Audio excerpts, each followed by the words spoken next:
What's going on, YouTube? It has been quite a while. I've been busy. I hope you guys been doing well. If you're new to the channel, my name is Royale, and I'm with the Respiratory team. And please, go ahead and just hit that subscribe button. Please hit that like button. It just helps out with the YouTube algorithm. Like I said, it's been a minute since I've posted. I think the last video I posted was about 2 weeks ago, and I've had a lot going on. Just the topics that we're going to be talking about today is the adult critical care specialty exam that I took, intubation competencies that I'm doing at my full-time position job, working 84-hour work weeks, and just overall what I've been doing in the meantime. So for starters, I did take This would be my second attempt on the adult critical care specialty exam. And before I even talk about that, I got the patio door open. So if you guys hear noise, cars, I just like the cold air. It just helps. It gives me energy. And, I haven't really slept that well lately anyway. So it just helps. But going back to the adult critical care specialty, I took it a second time. And I was I'm not gonna call myself stupid, but I went back and changed answers. So I second guessed myself. And, the first time I took the adult critical care specialty exam, I was off by like 9 points. And then the second time that I recently just took, 2 weeks ago, I was off by 13. I was like, And the questions weren't hard. It's just, I got stumped on some of the, I would call them, I'm not gonna say it's it could be. It was mostly the pharmacology. It wasn't necessarily like the respiratory standpoint, but it was like things like maybe nurses might push and figure out what's wrong. I didn't study that part of the book at all. So I know at least where I struggle is that pharmacology part, what medicines do this, what medicines do that. But everything else respiratory wise, I had it down packed, but for that type of exam that I took, I definitely slacked in the pharmacology part. So I know what to study for now. So I think I'm gonna take it one more time. If I don't pass it, I'm not gonna retake it no more. It's not even gonna be on the to-do list because I don't need to do it. That was more of just of an accomplishment kind of thing. But like I said, having more letters in my name is pretty cool. But if I don't get it, I don't get it. I'm not really worried about it. I got some future plans that I'm working on, so I don't really think having the extra letters would be necessary to begin with. The next topic I wanted to talk about was my intubation competencies. So at my full-time job, they want us to get like 10. 10 was the magic number. 10 intubations, and I've been doing, I think I got 6 the other day. My life is busy at the moment, especially this month.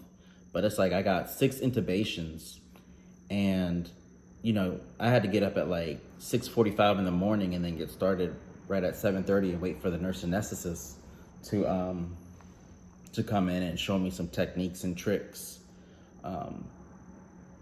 These are people who are just getting simple surgeries like hernia, appendix surgery. I think I saw a guy get his prostate cleaned, and I was like, okay, cool. So I got 6 intubations that day, out of the 2 days that I went there total.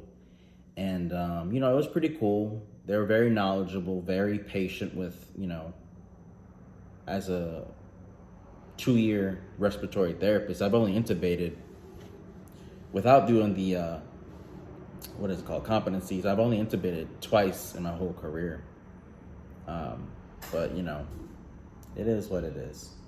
And I've gotten a lot more confident, working in the OR because it's more stable. You got people who are guiding you on how to insert the gyroscope because that's all they use. And I still got to get more practice when people are doing compressions whenever somebody's in cardiac arrest, because it's like a moving airway, so you basically got to like time it and go past the vocal cords, and it's been working. I think every respiratory therapist really should get their hands dirty, because you never know, like maybe the doctor can't get the airway, so it's up to you to try to get it. Me and my busy schedule, I never have time to. No, I do. I do this to myself. I've been working 84-hour work weeks, and that's not very common. Nobody who does that. Who wants to do? I don't want to do it. I'm doing it just so I can get this house paid off faster and have a little bit more money to my name. But for the most part, I'm doing it for the house and some investments that I got down the line. But working 84 hours a week has been messing up my sleep schedule. Even right now, I just got off work. I'm cooking dinner. I'm not even making breakfast. I'm cooking dinner. I got lasagna in the oven. So, and you're saying, well, Royale, why don't you meal prep? Well, it's because I'm tired. I don't really want to. And I can cook. I can make, chicken, rice, beans, spaghetti, anything. I can do it. But it's like, that's so time consuming. I don't really want to do much, And when you're working that 84 hours a week, you're doing 12-hour shifts. 12-hour shifts, 12-hour shifts, 12-hour shifts. You're just like, man, I want a break. So yeah, I definitely do got sorry, I got an alert on the phone, so I did my head like this to read it. But I definitely, it's not that I don't regret working those shifts, because like I said, it's money. It's easy money. And yes, I'm still doing the 3 jobs, but my job in North Carolina, I haven't really been getting much hours. So I've been picking up here in South Carolina and at the hospital and the nursing home. So, I kind of just been managing that. Like I said, I don't want to do this forever, but this is definitely helping me in my goals and what I need to do. And I don't know, this time of the year, I guess a lot of people are just getting sick. Last night, there was this lady, and I'm thinking she's homeless, and this is why you don't really judge people. But I'm thinking she's homeless or whatever.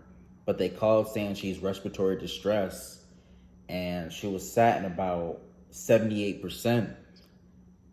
And I go in there, she's on a non-rebreather, she's on 100%. The doc's like, hey, Royale, try to lean down to a cannula and see how she does. And she did fine. But she had this smell, like a certain smell that I don't really recognize like that. Like, I know what burnt skin smells like, but this was a type of unusual smell. It smelled like a dead animal. So I'm thinking she's homeless, maybe sleeping in because there's a lot of homelessness, like almost everywhere, but there's a lot of it in South Carolina, but they don't want to tell you that. But, I'm thinking this lady was sleeping in the dumpster, and one of the nurses was trying to figure out where the smell was coming from. And the nurse was unwrapping her leg because she thought she found the source where it was at. And, this patient, one of her legs was amputated. And then whenever she, I'm getting sick thinking about it. Whenever she unwrapped the cloth on that other leg, I'm cooking lasagna, but there was like maggots on her legs. Her leg was literally black and brown. And she didn't even feel it. There were so many maggots on her. It was just disgusting. I was like, that's what dead tissue smells like. It smells like dead animal. It's nasty. And now I know what that smells like. But it was so disgusting, guys. Good thing, I got a stronger stomach than when I first started. But it's like, this lady was at home. Like, this is her story. She lives in a house and everything, but nobody takes care of her. And, having maggots on you, I always thought to myself, why people don't just like swipe them off or, clean their area and everything. But some people aren't capable of doing it. And sorry, I keep looking over there at my lasagna, just making sure it's not popping. But they were cleaning her up, and she had a diaper that looked like it was 50 days old. Like the feces in it was completely solidified, and it was literally like attached to all her lady parts and everything. And I was like, this is disgusting. Why is no one taking care? And that goes back to the family. I don't know if they were aware of it or they just don't care, but that was just something that you don't see every day. Well, at least for me, that was the first time I've seen someone and I've seen maggots in people's mouths, but I've never seen a necrotic, amputated, no toes, black and brown leg before, with millions of maggots just eating her. And I was just like, man, you really got to count your blessings whenever you see these people come into the hospital, because life is definitely precious, and you really shouldn't neglect or look down about what God gave you, because you could definitely have it worse. I just felt so sad for that lady. It got me thinking, like, there needs to be truly something done for people who can't take care of themselves. And I know they have like organizations and everything that, try to help people who can't, maintain themselves. But I mean, that goes down to the politics of, Medicare and Medicaid, things I don't really know about, but I've heard about. And, man, respiratory. But, like I said, it's just been a crazy month. And I got to go back to the OR again soon and do some more intubations, because the boss wants me to do it. So I'll just get it out the way so I don't have to worry about it.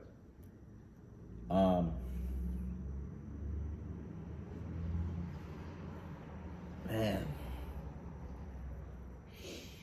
it's what pays the bills, man. But my future plans is to go back to medical school, or go to medical school. Use my bachelor's degree that I got back in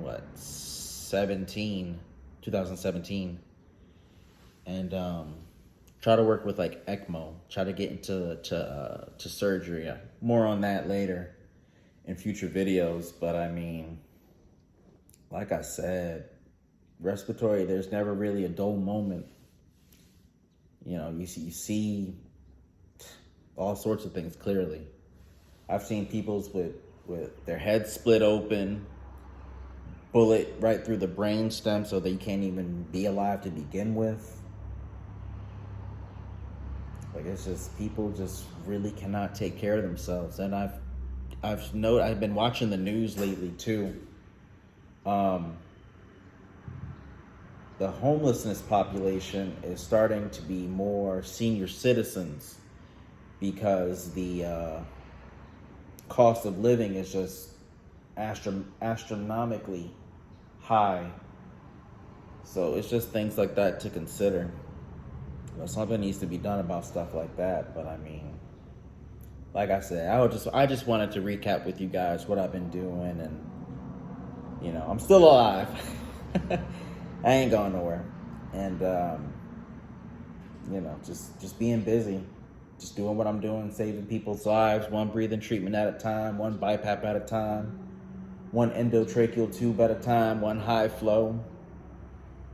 So with that being said, just a reminder, please, please, please, please, please, please, please, please hit that subscribe button. Please hit that like button. It takes like 2 seconds. It costs you no money. You ain't even gotta watch it. Just click it. I need that number to go up, because I want to be, YouTube affiliated. So with that being said, guys, thank you for watching. I'll see you in the next one. Bye bye.